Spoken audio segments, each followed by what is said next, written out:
Joining me now is the new head of the VA. He is Secretary Doug Collins, live with us here on the Hill. Mr. Secretary, we'll get to Whoppers and all that in a second. Thanks for being with us tonight. Appreciate it.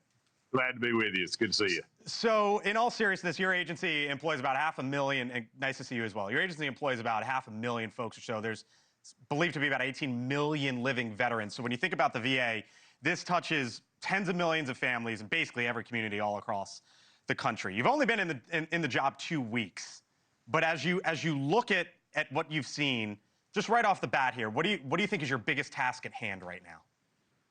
Well, I think the biggest task at hand is our cultural change, and it's something that I've said the minute one from my confirmation hearing on, is that the VA is about the veteran. And I know that sounds intuitive, but it's not.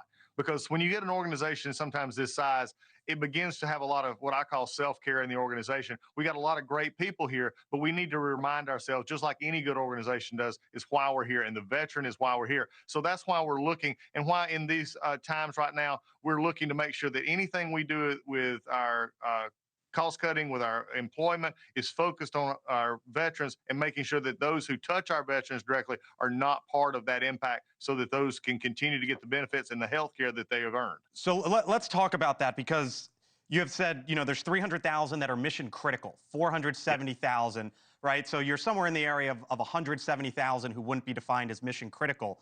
1,000 have already been let go. Statistically, that's a rounding error, right? That's less of 1%. And so in this age of, if you lose a job, it hurts. At the VA, why are they letting people go? But the president wants to see sort of widespread change. How do you handle that? What's the right balance?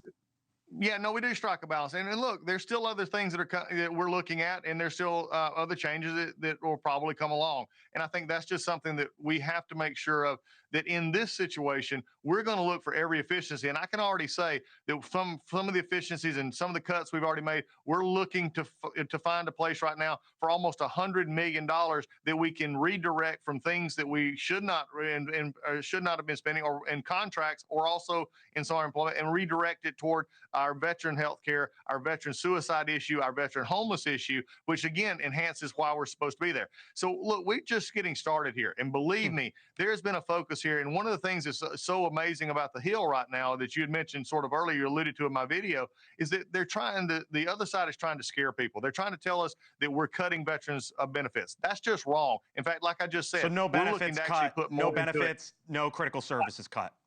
No critical services cut. And they keep telling to scare people, because that's the only tool they have left, is to try and scare people. And I'm here to tell you the truth. You want to come to the Secretary of VA, that's me. We're not cutting critical health care. We're not cutting health care benefits. We're not cutting benefits. In fact, we're actually making it faster in our VBA, our benefit side, to get your answer quicker. We've already we've had some record decisions, weeks, where we're actually posting more and more benefits to claimed and to conclusion than we ever have. Those are all why we're making the changes that need to be made. So look, when you have the Hill saying this is being cut, and one right now, let me just get to this one, because this is sort of offensive. They said that we were cutting veteran crisis line responders. That is just wrong. We did not cut any veteran crisis line responders who actually pick up the phone and talk to those who need to talk to a veteran crisis line.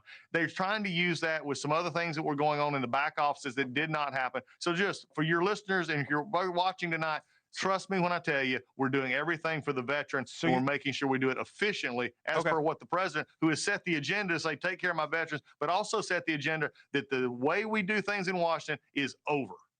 Thank you for watching, and make sure you go to joinnn.com to find NewsNation on your television provider. And don't forget to click the red subscribe button below to get more of NewsNation's fact-driven, unbiased coverage.